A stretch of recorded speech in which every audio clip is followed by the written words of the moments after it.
আমার ইব্রাহিম যখন ছেলের বয়স যখন 7 বছর হয়েছেন, 8 বছর যখন হয়েছেন, ছেলেকে ডেকে আনলেন, ও আমার বৎস, ইয়া বুনাইয়া, এদিকে আসো আমার ছেলে, এদিকে আসো, আকিমিস সালাত, আমার ছেলে তোমার উপর নামাজ যিনি ফরজ করেছেন, চিৎকার দিয়ে বলেন তিনি কে? ও আমার ছেলে, তোমার উপর আল্লাহ নামাজ ফরজ করেছেন, এরপর তুমি বসে থাকিও না। ও আমার, এখন ছেলেদেরকে কিভাবে আদর্শ শিখাবেন? কোরআনে আছে না নাই?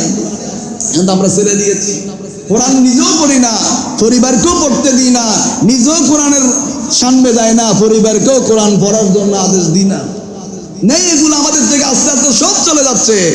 এই জন্য আমাদের ছেলেরা এখন রাস্তায় রাস্তায়, ছেলে মেয়ে, ছোট ছোট বাচ্চা, বয়স এখনো 13-14 বছর হবে আর কি, একজন আরেকজনকে ফালাই নিয়ে ভিডিওর মধ্যে সে বলছেন, মানি নিলে নেন, নইলে ফাঁসি খাবো।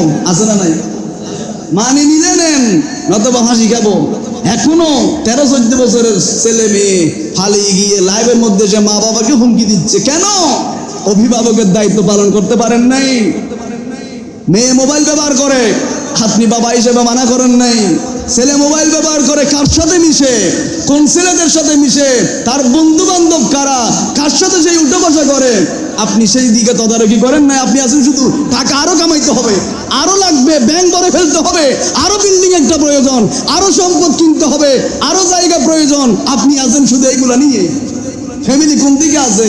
তাদেরকে আপনি সময় দেন নাই, তাদের সাথে আপনি তাদের মতামত বুঝতে চান নাই, তাদেরকে নামাজমুখী করতে পারেন নাই, তাদেরকে আদর্শ শিক্ষা দিতে পারেন নাই, যার কারণে আপনার ফ্যামিলি এখন একেবারে ইসলাম বিদ্বেষী হয়ে গিয়েছে। চলে গিয়ে লাইভের মধ্যে এসে যেই কুলাঙ্গার, যেই ছেলেগুলা লাইভের মধ্যে এসে সারা বাংলাদেশের মানুষকে বলতেছে যে মানে নিলে নেন, নতুবা আমি ফাঁসি খাবো।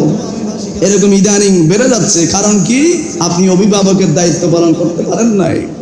আপনি যদি আপনার ছেলেকে নামাজের মধ্যে নিয়ে আসছেন, আপনার ছেলেকে যদি নীতি নৈতিকতার শিক্ষা দিতেন, আপনার ছেলেকে যদি আদর্শবান ছেলে হিসাবে কোরআনটা হাতের মধ্যে তুলে দিতেন, আপনার ছেলেকে যদি আপনার সাথে সাথে মসজিদের মধ্যে নিয়ে আসতেন, কবর জিয়ারতে নিয়ে আসতেন, আল্লাহর কসম এই ছেলের দ্বারা কখনো রাস্তার মেয়েদের অন্যদের টান দেওয়া কখনো সম্ভব হতো না। কথা বলেন ঠিক কিনা? আপনি তো করেন নাই। আপনি আছেন কি? আরো টাকা কামাইতে হবে, আরো সম্পদ প্রয়োজন, জামা আরো কয়েকটা প্রয়োজন, বিল্ডিং আরো কয়েকটা প্রয়োজন, এগুলো নিয়ে ব্যস্ত আছেন। এই জন্য ইব্রাহিম আলাইহিস সালাম বললেন, ইয়া বুনাইয়া, ও আমার ছেলে, ও আমার বৎস, ও আমার পুত্র, আকিমিস সালাত, ও আমার ছেলে, নামাজ পড়তে হবে। যে নামাজ পড়ে না সে আমার ছেলে নয়, যে ইসলাম মোতাবেক চলে না সে আমার ছেলে নয়, যে কোরআনটা পড়তে পারে না সে আমার ছেলে নয়। কারণ জাহান্নামের মধ্যে যখন ছেলে এবং মা বাবা দেখা হবে, একজনের ফয়সালা হবে জান্নাতে যাওয়ার জন্য, আরেকজনের ফয়সালা হবে জাহান্নামে যাওয়ার জন্য। ছেলে ডাক দিয়ে বলবে, আমার আব্বাজান ছিলেন কিনা একটু দেখেন, আমার ফয়সালা জাহান্নামে যাব, আপনার ফয়সালা হলো আপনি জান্নাতের মধ্যে যাবেন। বাপ ডেকে বলবেন, যেই ছেলেকে নামাজের জন্য ডাকছিলাম, কোরআন তেলাওয়াতের জন্য ডাকছিলাম, যেই ছেলে নামাজ পড়ে নাই, ওই ছেলে আমার ছেলে নয়, আমার ছেলে নয়, এটা আমার ছেলে নয়। তুমি কে? তোমাকে তো আমি চিনি না। কারা বলবে? যারা ডাকছিল ছেলে আসে নাই, আবার যারা ডাকে নাই জব্দ করে, তুই যেন জাহান্নামে জব জান্নাত জব নিয়ে যা, নইলে তুই আরো আর একসাথে জাহান্নামে তাই। যারা ডাকছিল তাদের ব্যাপারে বলছি। এই জন্য রব্বুল আলামিন বলেন, নামাজের কথা ইব্রাহিম আলাইহিস সালাম তার ছেলেকে বলছেন। এরপর বলেন, ওয়া'মুরুনা বিল মারুফ, ভালো কাজের আদেশ দাও। সমাজের মধ্যে ছেলেরা ভালো কাজ করছেন, রক্তদান কর্মসূচি করছেন, রক্ত দিচ্ছেন, তুমি উদ্বুদ্ধ করো। ছেলেরা কবরস্থান পরিষ্কার করছেন, তোমার ছেলেকেও কবরস্থান পরিষ্কারের মধ্যে নামিয়ে দাও। ছেলেরা মসজিদ পরিষ্কার করছেন, তোমার ছেলেকেও তাদের সাথে বিরাই দাও। মসজিদের কাজ করছেন, তোমার ছেলেকেও বিরাই দাও, ভালো ভালো আচরণগুলো শিক্ষা দাও। বিল মারুফ ওয়ানহা আনিল মুনকার, যখন খারাপ কাজ প্যাকেজ যখন হবে, খারাপ কাজ যখন হবে, রাস্তার মধ্যে গাড়ি দাঁড় করায় যখন সাদাবাজি করা হবে, ওই কাজ থেকে তোমার ছেলেকে দূরে সরিয়ে দাও, ওই কাজ থেকে নিষেধ করো। তাহলে তোমাকে যিনি পছন্দ করবেন, চিৎকার দিয়ে বলেন তিনি কে? আল্লাহ রাব্বুল আলামিন কসম করে একটা কথা বলছে। আল্লাহ শপথ করে কথা বলছেন, তা আল্লাহ তো এমনি বলে দিলেই হয়ে যায়, তারপরে কসম কেন করছেন? কারণ আমাদের মাঝে কিছু সংখ্যক মানুষ আছে তাগিদ দিয়ে না বললে সেটা বিশ্বাস করতে চায় না, মানতে চায় না। এজন্য আল্লাহ কসম করে একটা কথা বলছেন, ওয়াদ্দুহা, দিনের শপথ। আবার মুফাসসির ইকরাম বলছেন ওয়াদ্দুহা মানে আমার নবীর নূরানী চেহারা মোবারকের কসম। সুবহানাল্লাহ। তাহলে এখানে তাফসীর বুঝতে হবে। কিছু সংখ্যক আলেম বলছেন সরাসরি অর্থ দিনের শপথ আল্লাহ করছেন, কিন্তু আল্লামা জালালউদ্দিন রুমি, জালালউদ্দিন সুয়ুতি ওনারা বলছেন দোহা মানে আমার নবীর নূরানী চেহারা মোবারকের কসম করেছেন কে? আল্লাহ বলেন ওয়াল্লাইলি ইযা সাজা। যদিও বা এর অর্থ রাতের শপথ করেছেন, দিনের শপথও করেছেন, রাতের শপথও করেছেন, কিন্তু মুফাসসির ইকরাম বলছেন না না, ওয়াল্লাইলি ইযা সাজা মানে আমার নবীর জুলফি মুবারক, চুল মুবারকের কসম করেছেন কে? এজন্য রব্বুল আলামিন কোরআনের মধ্যে এই দুইটা কসম করার পর এরপর আল্লাহ রব্বুল আলামিন বলেন, হাবিব মা ওয়াদ্দাআকা রব্বুকা ওয়া মা ক্বালা। হাবিব অসন্তুষ্ট হইয়েন না, মন খারাপ করিয়েন না, আমি আল্লাহ সব সময় আপনাকে সন্তুষ্ট করার জন্য সব সময় প্রস্তুত আছি। সুবহানাল্লাহ। এজন্য আমার নবীজি যেই নবীর কোনো গুনাহ না, ওই নবীও প্রতিদিন আমার নবীজি 70 বারের অধিক আমার নবীজি তওবা করতেন, ইস্তিগফার করতেন। কেন করতেন? যদি আপনি সাধারণভাবে বুঝে নেন, তখন আপনার মধ্যে কিছু সংখ্যক মানুষ আছে যারা বলবে নবীর গুনাহ ছিল বিদায় নবী তওবা করতো। নাউজুবিল্লাহ বলেন। কেন আমার নবী প্রত্যেকদিন 70 বারের অধিক তওবা করতেন? তারা আপনাকে বুঝাই দিবে নবীর গুনাহ ছিল বিদায় নবী তওবা করতো। কিন্তু রব্বুল আলামিন কালামে মাজিদ, ফুরকানে হামিদ, এই কোরআন বোঝার জন্য জ্ঞানের প্রয়োজন। শুধু জ্ঞান থাকলে হয় না, আমার নবীদের মহাব্বতের প্রয়োজন আছে না নাই? এই কোরআন পড়ে কেউ আবু জাহেল হবে, আবার কেউ সিদ্দিক আকবর হয়ে যাবে। সুবহানাল্লাহ। আবু জাহেলও কিন্তু আরবি ভাষা বুঝতেন, জানতেন, আবু লাহাবও জানতেন, তারপরও বলতো ভাইফু তোর মতো বড় জাদুঘর আমি পৃথিবীর মধ্যে আর কাউকে দেখি না। এই জন্য মুফাসসির ইকরাম বললেন যে তওবা ইস্তিগফার যেই ব্যক্তি প্রতিদিন বারংবার পদে পদে সময়ে সময়ে যে ব্যক্তি তওবা করবে, ইস্তিগফার করবে, তাদেরকে ভালোবাসেন কে? আরো জোরে বলেন না, ভালোবাসেন কে? এজন্য রব্বুল আলামিন আমার নবীর জবানের মাধ্যমে জানিয়ে দিয়েছেন, হাবিব আপনার গুনাহ নাই, শুধু আপনার গুনাহ নাই, শুধু তাই নয়, পৃথিবীর মধ্যে লক্ষ লক্ষ রব্বুল আলামিন যত নবী আল্লাহ পৃথিবীর মধ্যে পাঠিয়েছেন, কোন নবীর গুনাহ নাই। সকল নবীদেরকে যিনি মাসুম বানিয়ে পাঠিয়েছেন, বলেন তিনি কে? আল্লাহ রাব্বুল আলামিনের জন্য একটা কথা বললেন। কাফেররা যখন আমার নবীকে বারংবার বলতে লাগলেন মুহাম্মদ পাগল, মুহাম্মদ একটা গণক, মুহাম্মদ ম্যাগনেসিয়ান, মুহাম্মদ জাদুকর, এই ধরনের কথা যখন বলছেন, আল্লাহ রাব্বুল আলামিন আমার নবীকে সান্ত্বনা দিয়ে একটা কথা বলছেন, হাবিব আপনি গণক নয়, আপনি ম্যাগনেসিয়ান নয়, আপনি জাদুকর নয়।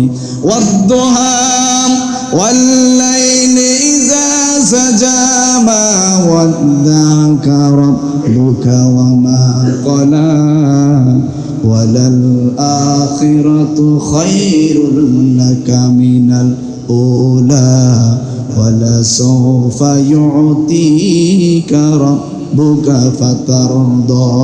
সুবহানাল্লাহ। আল্লাহ রাব্বুল আলামিন বলছেন দোহা, রাব্বুল আলামিন বলেন ওয়াদ্দুহা দিনের শপথ, ওয়াল্লাইলি ইযা সাজা রাতের শপথ, মা ওয়াদ্দাকা রাব্বুকা ওয়া মা ক্বালা।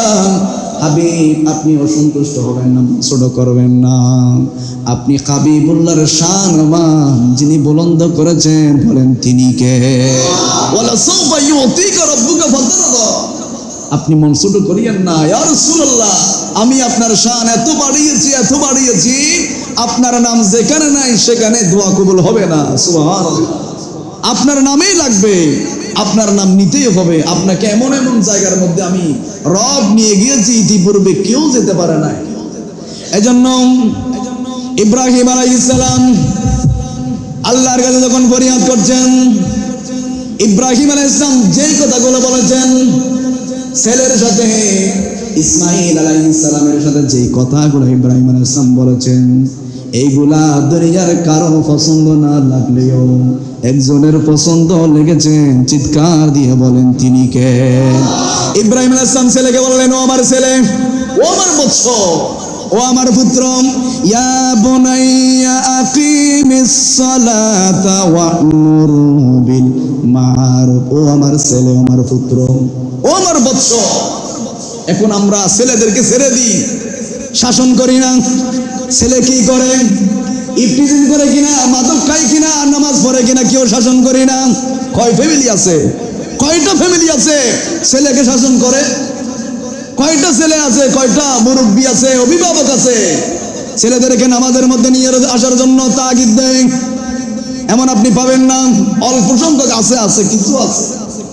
কিন্তু ইব্রাহিম আলাইহিস সালাম বললেন, ইয়া বুনাইয়া, ও আমার ছেলে, ও আমার পুত্র, ও আমার বৎস, আকিমিস সালাতা ওয়া'মুর বিল মা'রুফি ওয়ানহা আনিল মুনকার। ও আমার ছেলে, আকিমিস সালাত, নামাজের দিকে ধাবিত হয়ে যাও, নামাজ পড়ো। ও আমার ছেলে, নামাজ পড়ো। 6 বছর হয়েছে, নামাজের কথা বলবেন। ও আমার ছেলে, নামাজের দিকে আসবে, ধরে নিয়ে আসবেন, হাতে ধরে নিয়ে আসবেন।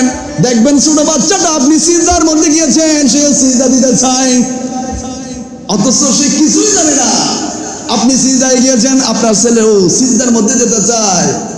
ছোট মেয়েটা মায়ের সাথে নামাজ পড়তে যায়, অথচ কিছু জানে না। ছোট বাচ্চাটা নামাজ পড়তে চায়। আপনি মসজিদে এসেছেন, আপনার ছেলেও মসজিদের মধ্যে আসার জন্য চাই। অভ্যাস করে ফেলেছেন। যেই সমস্ত ছেলেদেরকে অভ্যাস করেন নাই, নামাজের দিকে ডাকেন নাই, 10 বছর হয়েছেন, আশরা মারবা 10 বছর যখন হয়েছেন, ছেলেদেরকে নামাজের জন্য বলবেন। 6 বছর থেকে 7 বছর থেকে শুরু করেছেন, নামাজ পড়ো, নামাজ পড়ো, নামাজ পড়ো, আকিমিস সালাত, নামাজ পড়ো। তারপরও নামাজ পড়ে না।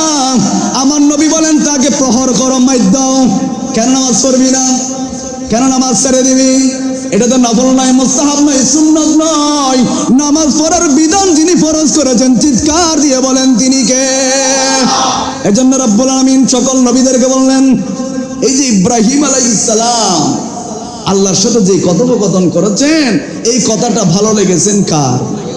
এজন্য আল্লাহ রাব্বুল আলামিন কোরআনের মধ্যে তুলে দিয়েছেন, আমার ইব্রাহিম ছেলে কেমনে ছেড়ে দেয় নাই। আমার ইব্রাহিম অন্য মানুষের মতো ছেলেদেরকে রাস্তার মধ্যে ছেড়ে দেয় নাই।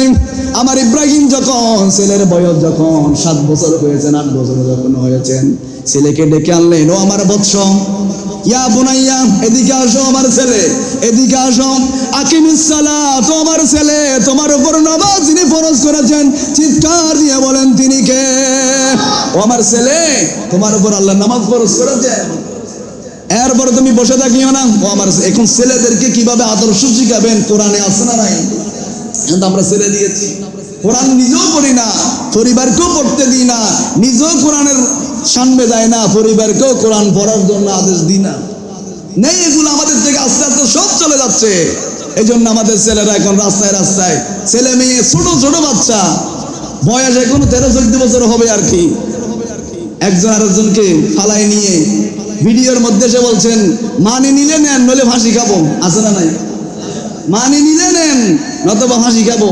এখনো 13-14 বছরের ছেলে মেয়ে ফালিয়ে গিয়ে লাইভের মধ্যে সে মা বাবাকে হুমকি দিচ্ছে। কেন?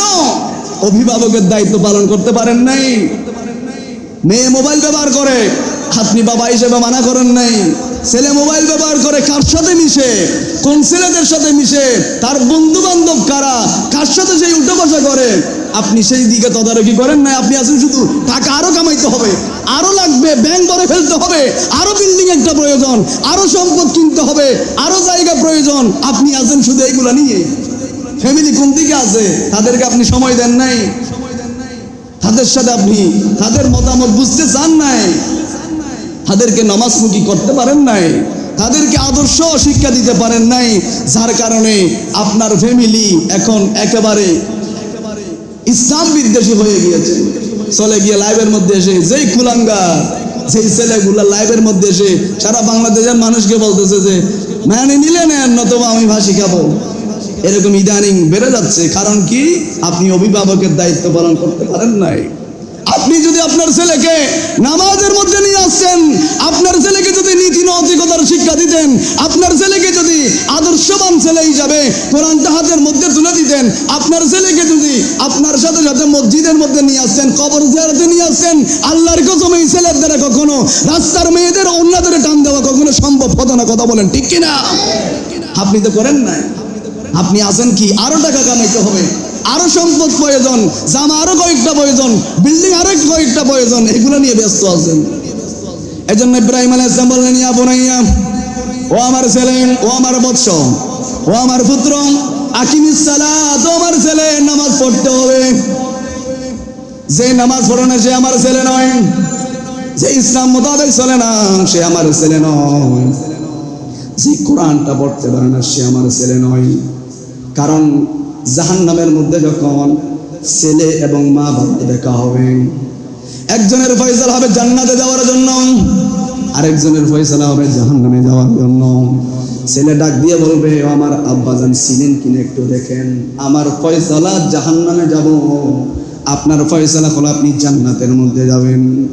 বাপ ডেকে বলবেন, যেই ছেলেকে নামাজের জন্য ডাকছিলাম, কোরআন তেলাওয়াতের জন্য ডাকছিলাম, যেই ছেলে নামাজ পড়ে নাই, ওই ছেলে আমার ছেলে নয়, আমার ছেলে নয়, এটা আমার ছেলে নয়। তুমি কে? তোমাকে তো আমি চিনি না। কারা বলবে? যারা ডাকছিল ছেলে আসে নাই, আবার যারা ডাকে নাই জব্দ করে, তুই যেন জাহান্নামত জব জান্নাত জব দাঁড়ায় নিয়ে যা, নইলে তুই আরো আর একসাথে জাহান্নামত আয়। যারা ডাকছিল তাদের ব্যাপারে বলছি। এজন্য রব্বুল আলামিন বলেন, নামাজের কথা ইব্রাহিম আলাইহিস সালাম তার ছেলেকে বলছেন। এরপর বলেন, ওয়া'মুরুনা বিল মারুফ, ভালো কাজের আদেশ দাও। সমাজের মধ্যে ছেলেরা ভালো কাজ করছেন, রক্তদান কর্মসূচি করছেন, রক্ত দিচ্ছেন, তুমি উদ্বুদ্ধ করো। ছেলেরা কবরস্থান পরিষ্কার করছেন, তোমার ছেলেকেও কবরস্থান পরিষ্কারের মধ্যে নামিয়ে দাও। ছেলেরা মসজিদ পরিষ্কার করছেন, তোমার ছেলেকেও তাদের সাথে বিরাই দাও। মসজিদের কাজ করছেন, তোমার ছেলেকেও বিরাই দাও, ভালো ভালো আচরণগুলো শিক্ষা দাও। বিল মারুফ ওয়ানহা আনিল মুনকার, যখন খারাপ কাজ প্যাকেজ যখন হবে, খারাপ কাজ যখন হবে, রাস্তার মধ্যে গাড়ি দাঁড় করে যখন সাদাবাজি করা হবে, ওই কাজ থেকে তোমার ছেলেকে দূরে সরিয়ে দাও, ওই কাজ থেকে নিষেধ করো। তাহলে তোমাকে যিনি পছন্দ করবেন চিৎকার দিয়ে বলেন তিনি কে? এগুলো করতে হবে। এখন তো আমরা এর মধ্যে নাই।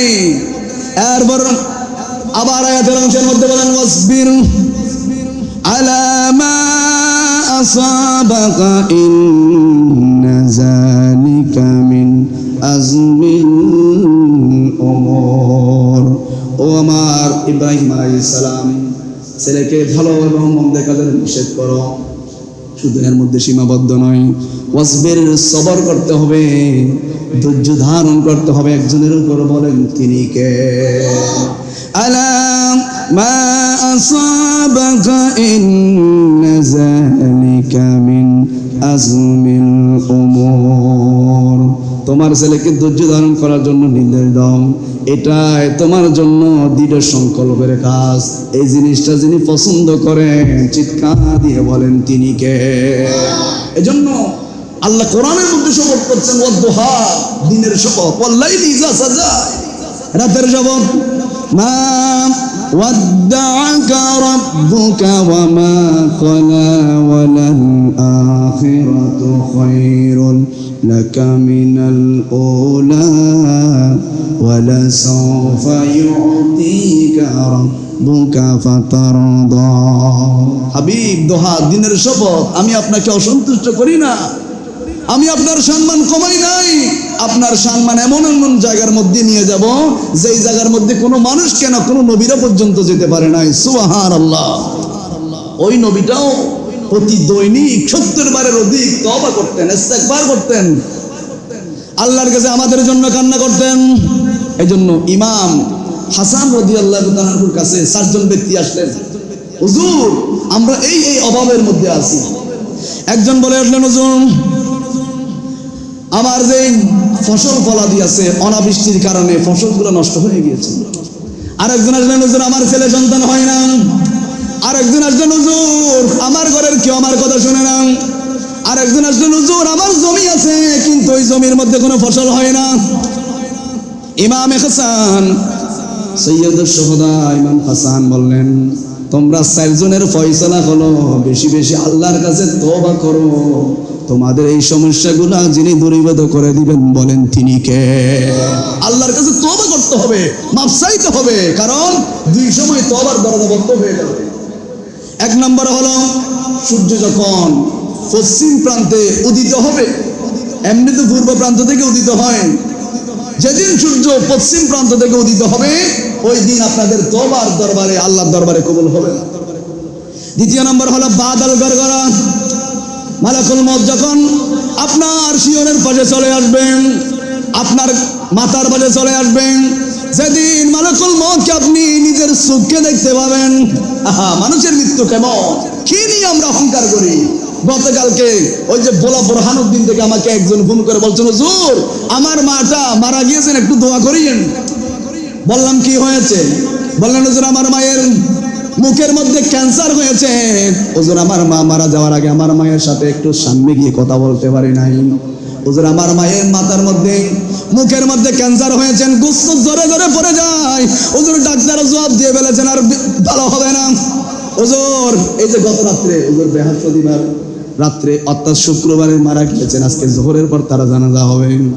হুজুর এমন গাল দিয়ে মুখ দিয়ে দুর্গন্ধ বের হয়, একটা রুমের মধ্যে বন্ধ করে রাখলাম, আমাদের কোনো কারো কথা বলতে হলেন আমরা জানালা দিয়ে কথা বলি, মুখের মধ্যে মাস্ক দিয়ে। হুজুর আমার মাটা মারা গিয়েছেন, একটু দোয়া করিয়েন। তাহলে কি নিয়ে আপনি অহংকার করেন? আপনি কি নিয়ে গৌরব করেন? আপনার এই শক্তি, আপনার এই গায়ের গোস্ত, এগুলা কিছু থাকবে না। রব যখন ডাক দিবে সব ছেড়ে চলে যেতে হবে একজনের কাছে, বলেন তিনি কে? আল্লাহ বলেন, ও গোলাম, ও আমার গোলামরা, তোমাদেরকে একেবারে নোংরা নিকৃষ্ট, একেবারে নর্দমা থেকে, নিকৃষ্ট পানি থেকে, নাপাক পানি থেকে আমাদেরকে যিনি সৃষ্টি করেছেন বলেন তিনি কে? অহংকার করার কোনো কিছু নাই। একটা গরুর বাচ্চা আজকে দুনিয়াতে আসলে আজকে হাঁটতে পারে, ছাগলের বাচ্চা হাঁটতে পারে, মুরগির বাচ্চা হাঁটতে পারে, একটা একেবারে মুরগির বাচ্চা, হাঁসের বাচ্চা পর্যন্ত দুনিয়ার মধ্যে আজকে আসার সাথে সাথে এক দূর মারে কিছুক্ষণ পর। কিন্তু আপনি আমি যখন আসছি, আমরা হাঁটা তো দূরের কথা, উঠতে পারি না, ওয়া ওয়া করে কান্না করছি। ভাষা শিখতে প্রায় 2-3 বছর চলে যায়, হাঁটানে শিখতে আরো 2-3 বছর চলে যায়। খাইতে পারি না। মায়ের পেটের মধ্যে রব্বুল আলামিন আপনার আহারের ব্যবস্থা করেছেন। ব্যবস্থা করেছেন কে? আবার রব্বুল আলামিন পৃথিবীর মধ্যে আসার সাথে সাথে আপনাকে ওই যে গরুর বাচ্চার মতো দূরানি এগুলো শিক্ষা দেয় নাই। আপনি মানুষ, আপনাকে মানুষ বানিয়ে যিনি পাঠিয়েছেন বলেন তিনি কে? আপনার জন্য মায়ের স্তনের দুধ, আপনার জন্য মায়ের স্তনের দুধ যিনি বরাদ্দ করেছেন বলেন তিনি কে? আল্লাহ রাব্বুল আলামিন বলেন, এর জন্য গোলাম অহংকার করিও না, গৌরব করিও না। আবার মাঝে মধ্যে যারা অহংকার করে, ঠেন্ডারবাজি করে, সাদাবাজি করে, তাদেরকে শক্তি বাড়িয়ে দেয়। আল্লাহ বলেন কর কর, কিছুদিন কর, আরো করে দেখ, দেখি তোর ক্ষমতা কতটুকু এর মধ্যে গিয়ে থামে। হুজুর আমি চাঁদাবাজিও করি না, আমি সুন্দরভাবে চলি, নামাজও পড়ি, আমি সব করি, কবর জিয়ারতও করি, কোরআন তেলাওয়াতও করি। হুজুর আমার অভাব আর অভাব, কষ্ট আর কষ্ট। কেন? আল্লাহ রাব্বুল আলামিন বলেন, এই কষ্টটা শুধু তোমাকে দিয়েছি তাই নয়, প্রত্যেক নবীকে আমি কষ্ট দিয়েছি।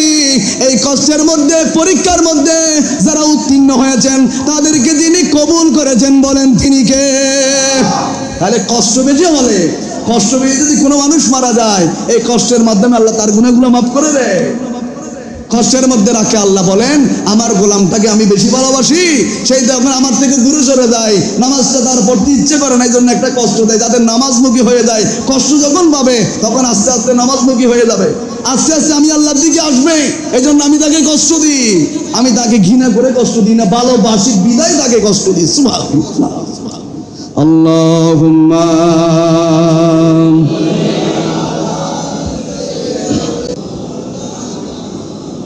وعلى آل سيدنا। আরে চিন্তা করছেন যার ব্রেন টিউমার হয়েছেন, ব্রেন ক্যান্সার হয়েছেন, যার মুখে ক্যান্সার হয়েছেন, তার কিন্তু বিল্ডিং বানানোর আর চিন্তা নাই। তার চিন্তা কিভাবে আমি একটু এগুলো থেকে রেহাই পাই, কিভাবে একটু সুস্থভাবে বাঁচতে পারবো। এজন্য বড় ধনী তারা, সবচেয়ে কোটিপতি, সবচেয়ে বড় পয়সাওয়ালা তারা যারা সুস্থ আছে, শয়নে সফরে একেবারে সুস্থ আছে, সুস্থভাবে চলাফেরা করতে পারছেন, তারা হচ্ছে সবচেয়ে বড় বিলিয়ন মিলিয়ন কোটি টাকার মালিক। সাজিয়ে গুজিয়ে দে মোরে সজনী তোরা, সাজিয়ে গুজিয়ে দে মোরে, সাজিয়ে গুজিয়ে দে মোরে সজনী তোরা, সাজিয়ে গুজিয়ে দে মোরে। বড়ই পাতার গরম জলে শোয়াইয়া মশারির তলে। প্রত্যেকের বেলায় মরতে হবে, অবশ্যই মরতে হবে। আইনামা তাকুনু ইউদরিকুমুল মাউত ওয়ালাউ কুনতুম ফি বুরুজিন মুশাইয়াদা। অবশ্যই মরতে হবে, পালায়ন করা যাবে না, কেউ পালাতে পারবে না, কেউ এটা থেকে রক্ষা পাবে না। যত বড় প্রেসিডেন্ট, রাষ্ট্রপতি, কোটিপতি, বিলিয়ন মিলিয়নের মালিক, কেউ এটা থেকে পালায়ন করতে পারবে না। বড়ই পাতার গরম জলে শোয়াইয়া মশারির তলে, আতরে গোলাপ চন্দনে মাইকা দে সজনী তোরা, সাজিয়ে গুজিয়ে দে মো, সাজিয়ে গুজিয়ে দে মোরে সজনী তোরা, সাজিয়ে। এত রঙিন এত কাপড় কিছুই ভালো লাগে না মোর, এত রঙিন এত কাপড় কিছুই ভালো লাগে না মোর, সাদা কাপড় আমায় পরাই দে সজনী তোরা, সাজিয়ে গুজিয়ে দে মোরে, সাজিয়ে গুজিয়ে দে মোরে সজনী তোরা, সাজিয়ে। এত জমি এত বাড়ি আমি কি সহিতে পারি, এত জমি এত বাড়ি, এত জমি এত বাড়ি আমি কি সহিতে পারি, বাঁশের দোলায় আমায় তোলে দে সজনী তোরা, সাজিয়ে গুজিয়ে দে মোরে, সাজিয়ে গুজিয়ে দে মোরে সজনী তোরা, সাজিয়ে গুজিয়ে। এজন্য সব সময় মৃত্যুর জন্য প্রস্তুত থাকার প্রয়োজন আছে না? কাউকে কষ্ট দিবেন না, কেউ কষ্ট পায় এরকম কোনো কথা বলবেন না। আল্লাহর কাছে সবসময় মাপ চাইবেন।